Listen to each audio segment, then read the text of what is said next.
There are moments when the world feels as if it is whispering to us, not through words, but through atmosphere.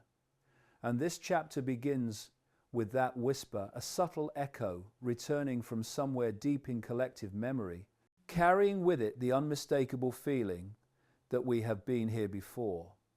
It doesn't arrive with fanfare or headlines. It slips in quietly, like a shadow crossing the room when you aren't looking directly at it. People sense it in different ways.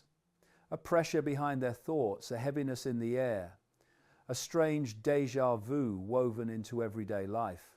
Conversations feel slightly off, emotions rise faster than they should, and ordinary moments seem to carry an unseen weight. Most brush it aside as stress or coincidence, because the human mind is trained to ignore the things it cannot easily explain. But for a few, the echo is too strong to dismiss. They begin noticing patterns returning, signals they once recognized during earlier moments of global tension. The same tone in public speech, the same tightness in collective behavior, the same synchronized emotional climate sweeping across communities like a silent wave. It feels as if the world is replaying a chapter it never finished, a script that was paused but never rewritten. And the eerie part is not that the signs are back, it's that they're stronger now, clearer, more concentrated, almost as if the cycle itself has gained momentum. This chapter explores that unsettling realization, the feeling that time is not moving in a straight line, but looping, circling back to unresolved patterns. People begin to sense a familiar rhythm in the events unfolding around them, even if they cannot define it. They see it in the way people argue without listening, in the rising tension over small things, in the emotional vibrations beneath society's surface. And while most convince themselves that everything is normal, a deeper part of them, the instinctive, intuitive part, knows something is returning, something that was never fully understood the first time. The echo grows not because the world is collapsing, but because awareness is awakening. And like all returning patterns, it arrives not to frighten, but to warn, a quiet reminder that if humanity does not learn from what it once ignored, the cycle will continue repeating until it finally does. As the familiar echo returns, something begins shifting inside people long before they consciously realize it. A subtle rise in emotional frequency that spreads quietly across the collective like an invisible current. It doesn't explode suddenly, it builds slowly, like heat rising in a room until the air itself feels different. You see it in the way people respond to minor inconveniences with disproportionate frustration, in how conversations that once flowed easily now spark tension without warning, in the way patience dissolves faster and uncertainty spreads quicker. It is as though the emotional atmosphere has been tightened by an unseen hand, compressing thoughts, reactions, and instincts into sharper, quicker bursts. Most individuals mistake this rising intensity for personal stress or the demands of modern life, unaware that millions of others are feeling the same inexplicable shift at the exact same time.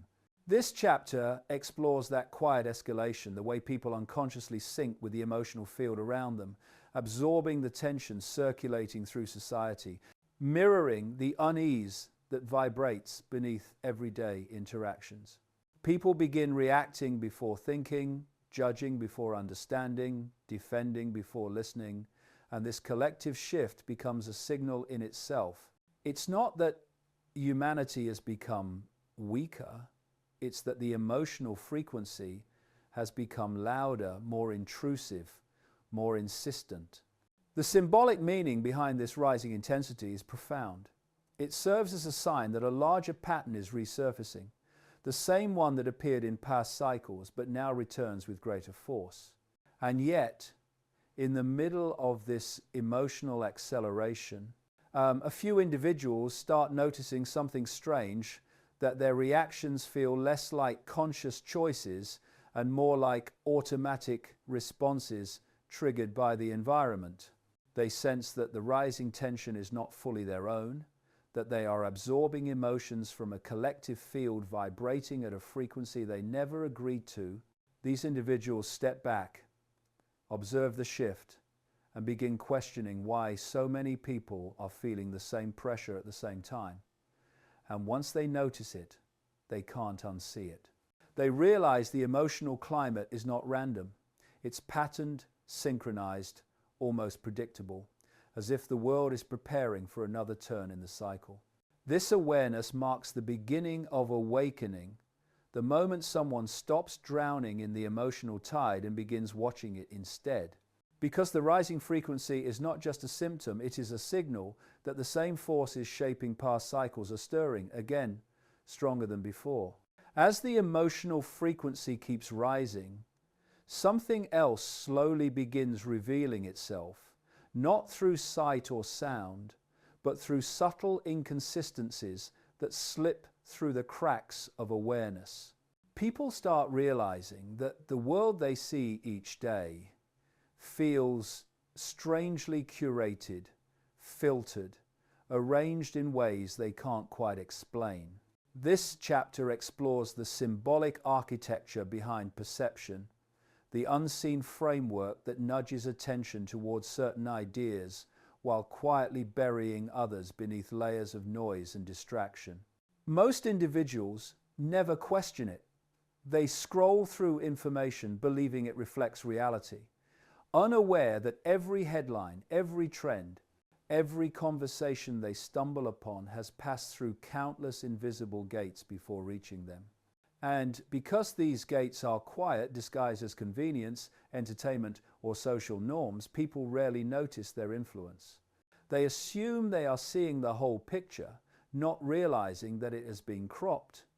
But when the signs return stronger than before, the filtering becomes more obvious. People begin noticing patterns, how certain topics appear everywhere at once, how others vanish suddenly without explanation. They notice how public conversations shift in perfect unison, how ideas are repeated with uncanny timing, how emotional reactions seem synchronized across millions, and while most shrug it off as coincidence, a few individuals feel something deeper, an inner urge telling them that perception is being quietly guided. They start asking questions most never consider. Why am I being shown this now? Why does every source echo the same tone? Why does certain information spread instantly while other information sinks without trace? These questions are the beginning of awakening, because once someone questions the structure behind what they see, they shift from being a passive recipient of perception to an active investigator of it. They begin noticing the rhythm behind the narrative, the emotional cues woven into the flow of information, the strategies that shape how an event is interpreted rather than just reported. And the more they observe, the clearer it becomes. Perception is not simply formed, it is influenced, guided, steered by subtle forces that know exactly how human emotion responds to repetition, urgency, fear, hope, and familiarity. But recognizing this is not a sign of paranoia, it is a sign of awareness. Because once someone sees even one corner of the architecture behind perception, they can never again confuse the visible with the whole. They begin searching beyond the frame, beyond the curated angles, beyond the emotional cues, and in that moment, the illusion loses its grip.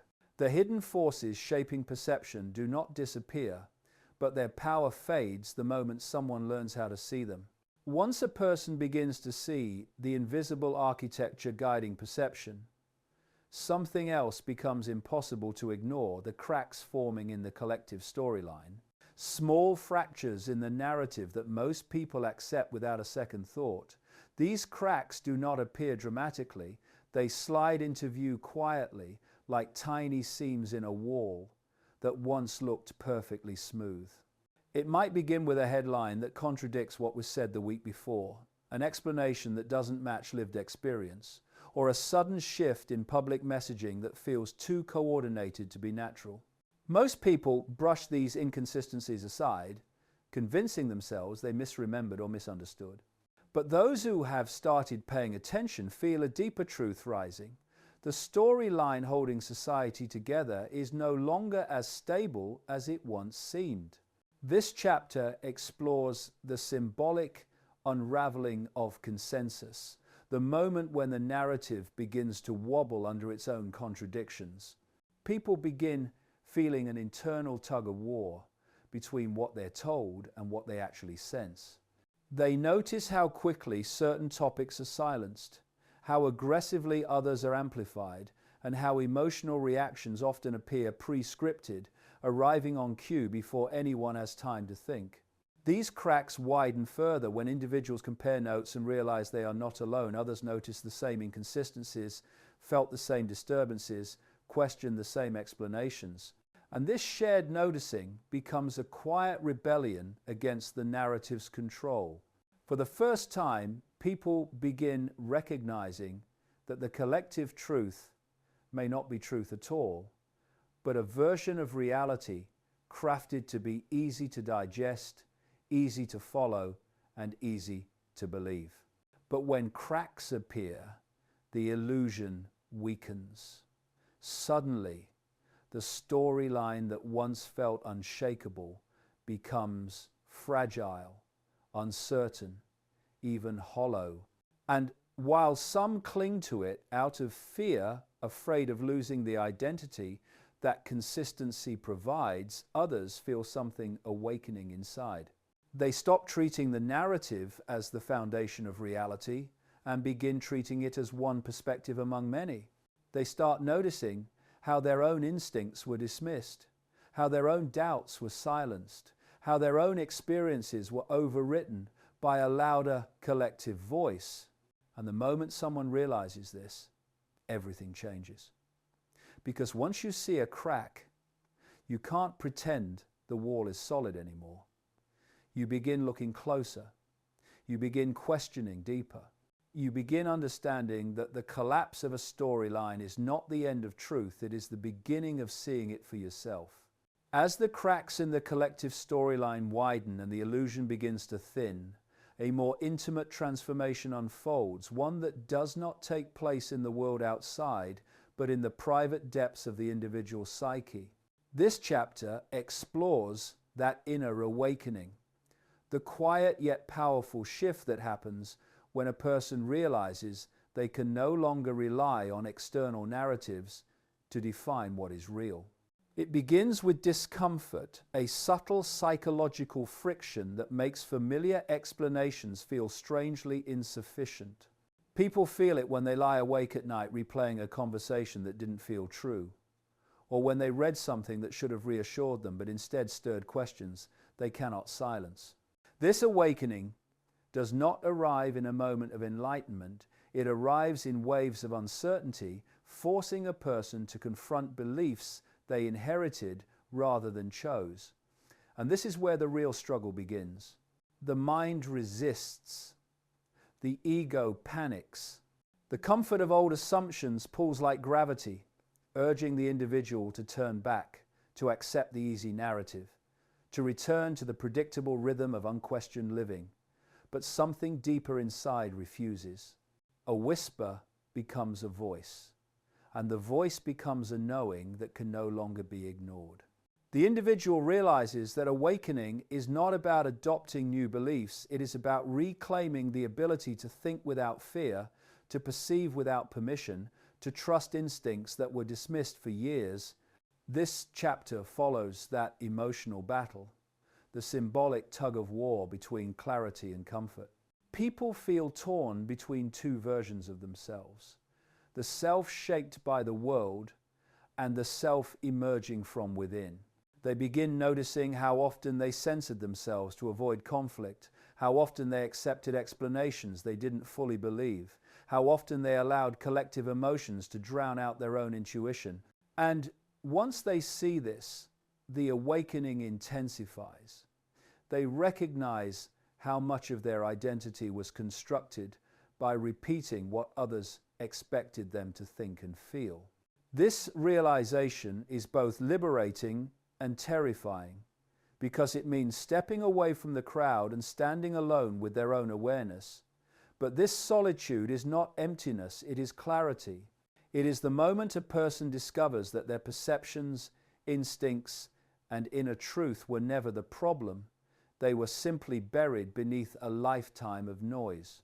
And as this inner awakening strengthens, the individual becomes harder to influence, harder to mislead, harder to pull back into the collective storyline. They begin seeing the world not as they were told it is, but as it reveals itself when the mind finally opens. By the time the inner awakening takes root, the individual stands at a symbolic crossroads that humanity encounters every time a great cycle returns, only this time the signs are louder, the patterns sharper, and the momentum far harder to ignore.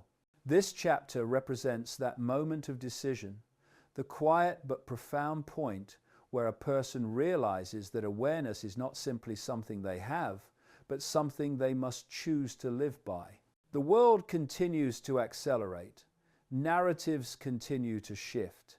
Emotional frequencies continue to rise, and the cracks in consensus continue to widen, but the awakened individual no longer moves blindly through these currents. They see the repetition for what it is, a cycle returning with greater intensity because humanity has not yet learned what it was meant to understand the first time. This realization carries a weight that cannot be dismissed. They recognize that every era reaches a moment when people must decide whether they will drift back into the comfort of familiar illusions or step forward into the clarity that awareness demands.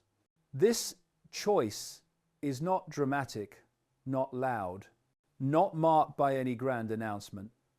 It happens internally, quietly, in the precise moment someone decides to trust their perception over the collective storyline.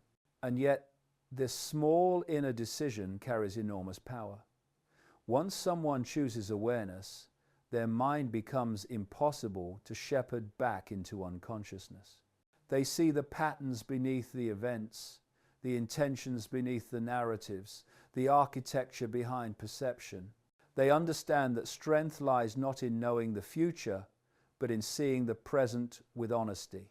And as more individuals reach this choice point, a subtle shift begins spreading through the collective, an awakening that doesn't need permission, doesn't need approval, and doesn't need recognition. It simply grows. This chapter symbolizes the dawn of that shift, the moment when enough awakened minds quietly tip the balance of understanding. The cycle may return stronger, but so does awareness. And while most people will continue moving through life without noticing the signs, those who have awakened will navigate the coming era with clarity rather than confusion. Because once the mind opens, it cannot be closed again.